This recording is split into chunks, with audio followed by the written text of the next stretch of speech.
Good morning and Assalamu alaikum. Welcome back to another exciting episode of podcast at Beaconhouse I-9 Campus. I, Ayesha Naeem, and Aniya Khan are your hosts for today. We are excited for this conversation. Joining us today is Dr. Tayyaba Khan. She is the resourceful head of operations at KDSP Islamabad. With her expertise in leadership and clinical management, she plays a pivotal role in driving KDSP's mission forward. Passionate about making a difference, Tayyaba combines strategic vision with a hands-on approach to create a meaningful impact. So first we will ask you, what inspired you to become an advocate and Down syndrome and join KDSP? Thank you so much for having me on this podcast. It's lovely to be here. That's a very good question. So I just want to start off by saying that individuals with Down syndrome have the potential to lead very fulfilling lives. But because of the certain societal barriers, they don't get the opportunities that they deserve. So what inspired me was my beautiful 4-year-old boy who happens to have Down syndrome. And also the struggles and resilience of a lot of parents who raise these children with Down syndrome. So that was my inspiration. Having an organization like KDSP, which provides holistic support to all these individuals, whether it's early childhood intervention, therapies that we give to these children, whether it's education, awareness, empowering these individuals, it resonated very deeply with me. So I just wanted to be part of an organization where these individuals were advocated for, included and accepted, and given their right due in society. So that was my inspiration. What is Down syndrome and what is it all about? So Down syndrome is a genetic condition that happens at birth. It's a error in cell division that happens at conception. So we all have chromosomes, genes that we inherit from both the parents. So the 21st chromosome ends up having an extra copy of that chromosome. So there's a full or a partial copy that results in this condition. And that's what Down syndrome is. So if you look at an individual with Down syndrome, they usually have an upward slant to the eye. So we call it almond-shaped eyes. And they have a flatter nasal bridge. If you feel yours, it's a little protruded, right? When we look at our hands, we have a lot of creases and lines. So these individuals have a single palmer's crease. So this is a way of identifying that, this child most probably has Down syndrome. There are certain characteristics of this condition. They have a condition known as hypotonia, and hypotonia means low muscle tone. So that low muscle tone impacts the physical milestones that they achieve, whether it's walking, talking.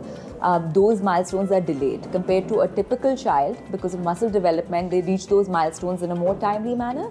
These individuals reach those milestones a bit later in life.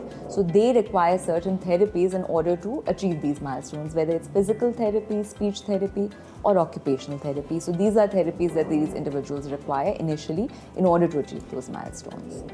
So the children with Down syndrome, do they face challenges?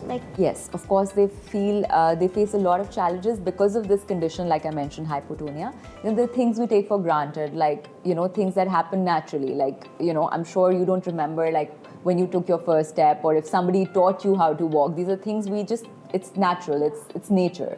For these individuals, they have to overcome that. They need assistance and support. Things like even holding a pencil, right? You don't even think about it. You don't even remember when was the time, it's not difficult for you and I to do these tasks. These individuals face those challenges because of hypotonia. They're not able to do a lot of tasks and they need help and support in that. So there are those challenges, but then there are wins as well. These children and individuals are very resilient and they're very, very hardworking. So we don't really even understand the challenges they face daily, but they always do it with a smile on their face. So yeah. Tell us a little bit about your organization, KDSP. So KDSP was founded 11 years ago, and it was founded with the goal being in mind that all individuals who have Down syndrome should be valued and accepted and included in the society. So we have 6 areas of service, and we call it our Kashti. Okay, so what is Kashti basically? So Kashti is an acronym for the areas of service that we have. So I'll just go by each alphabet. So K stands for Khandani Sahara, which means family support. In this, we give emotional support to parents who come to us, we give informational support group sessions, and we give them financial support. Then we have A in our Kashti, which stands for Agahi, which is awareness, where we raise awareness in terms of going to, like I mentioned, different organizations, schools, and raising general awareness about Down syndrome. Then we have Sehat, which is healthcare. So a lot of these individuals with Down syndrome are prone to certain underlying medical complications. So we partner up with hospitals and different labs and get them subsidized services and priority appointments. We also, like I mentioned, sponsor healthcare cases as well. Then we have Hunar in the Kashti, which stands for skills, and we have different skills programs for these individuals, whether they are vocational programs or hobby building. So the goal is to, give them some sort of skill that they either enjoy or they can then make a living out of. Then we have Taaleem, which is education, and we have different education programs for these individuals. We have some in-house programs, and then we also partner up with mainstream inclusive schools, your school being one of them. So I think that is something that really helps these individuals thrive, because education is a big challenge, where we struggle. Then we have I in Kashti, which is Ibtidai Bunyad, which stands for early childhood intervention. So these individuals require therapies in order to achieve their milestones. So they require physical therapy, speech therapy, and occupational therapy. Those are therapies we provide in-house. So that's our Kashti. When a family comes to KDSP, there's a lot of, initially the families, they're upset or they're challenged. They don't know how to go about things, when you find out that you have a child who has different abilities. So it's difficult for parents. So when they come to us, they are in that state of despair, and we provide them that support. So we basically get on this kashti with the family, and so the thing is that even if they're going to be choppy waters or there's going to be smooth sailing, we're going to be on this journey with that individual and with their family until we get them to their destination. So kashti is symbolic for us as well. So that's what we do in a nutshell. What skills do you teach to individuals with Down syndrome? So these individuals are very fond of music and art. They're very good at these. So these are their core skills, and they're very social and loving. So we have a lot of hobby building programs, like we have creative art, we have yoga, we have dance, we have music and movement for these children. We also teach vocational skills like crafting. They make their own crafts. So we have an online presence by the name of Leher. It's a physical shop in Karachi as well, where we stock their products, whether they make keychains, they make soft toys, and then we sell these products, and we give 100% of the proceeds to these individuals. We even sell their artwork on their behalf, which is absolutely amazing. And we give the profits to these children to empower them. How do you raise awareness about Down syndrome in the society? So like I mentioned, that we do different awareness campaigns, but also we do certain events. Like in Karachi, for the past 10 years, we've been doing an annual carnival, which raises awareness. So it's a carnival where, mainstream families come, typical families come, and our families, KDSP families come to celebrate, these individuals. So it's a big event, we have close to 7,000 people who attend this event. So that's to also raise awareness. And that's a way for typical families to interact with these individuals and their families. We also do an annual golf tournament every year in Karachi. And we do a concert in Karachi as well. So those are some things that we do to raise awareness. Ma'am, if you had a position in the government, what kind of change would you bring in the society?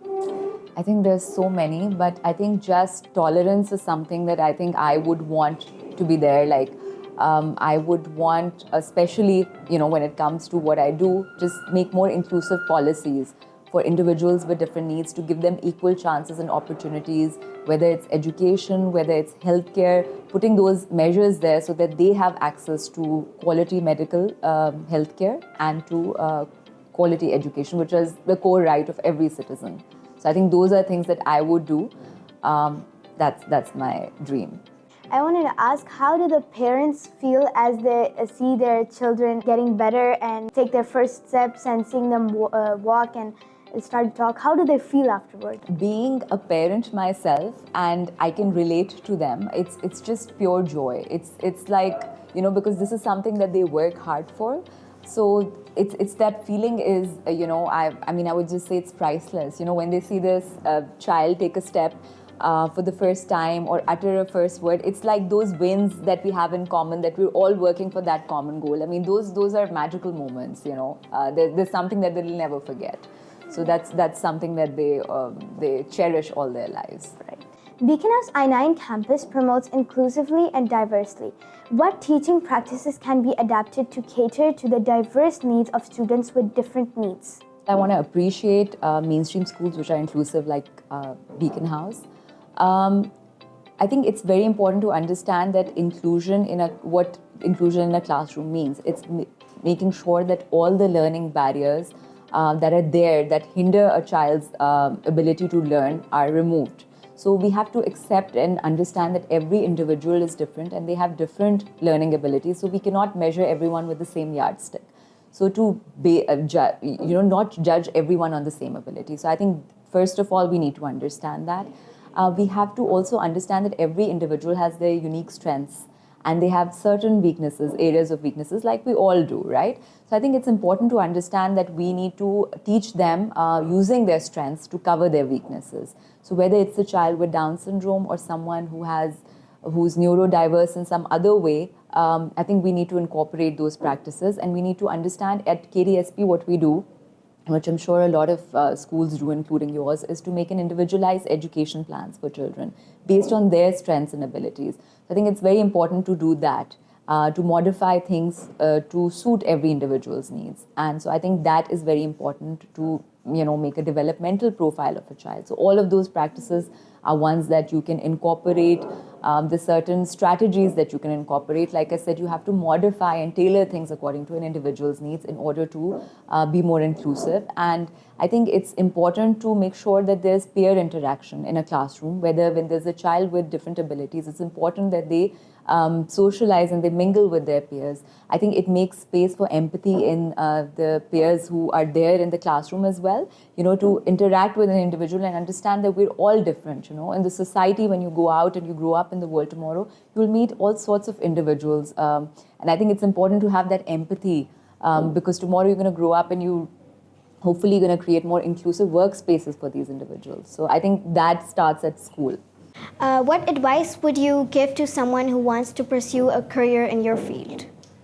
I think, first of all, it's very important, like I said, to, we have a lot of volunteers. So for students in your school, if they want to come, I think just initially you should be volunteering at these spaces, interacting with these individuals. And then, of course, there are different studies that you can pursue, whether it's psychology or social sciences, but I think the key factor is to have empathy and interaction with these individuals with different abilities. So I think that's what's important. So what do you do in your free time? What do I do in my free time? I think I love reading, so that's something that I try to take time for. And of course, in my free time, I like to spend it with my children. I have a daughter and a boy, so generally it's either taking them to the park and spending quality time with them, playing with them, or then it's reading. So those are my favorite things to do. So finally, would you like to share something with the students? I think what I'd like to talk about is when it comes to inclusion is something that I feel like you guys are our future, and you need to understand that all individuals need to be respected, valued, and given their right due, irrespective of their abilities. So I think you need to be our voices of change and challenge stereotypes. And I believe that just be kind, be present, be inclusive. And just let's create a society which is more inclusive, and it's inclusive for all individuals with all sorts of different abilities. So I think that's my message to all of you, to be more inclusive and be kind and give everyone their space and due. So yeah, Right. Thank you. After listening to your conversation, we are motivated to volunteer for children with Down syndrome. How can we contribute? So I think what you can do is just be part of our skills workshops that we do. Just come and spend time with these children.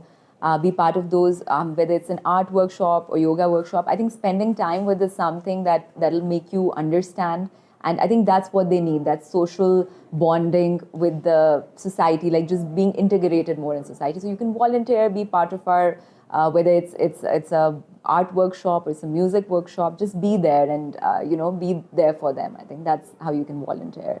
Okay, actually, we would love to join you for this. Yes, please. So, we keep having events and different workshops. So, we'd be very happy to have you come over and be part of our programs for sure. I'm sure the kids and the parents would love it. Okay, Thank you so much for that special thought. And that's a wrap. If you enjoyed this episode, hit the like button. We will be back in another exciting episode of Pod-ucation at Beaconhouse I-9 Campus. Thank you. Allah Hafiz.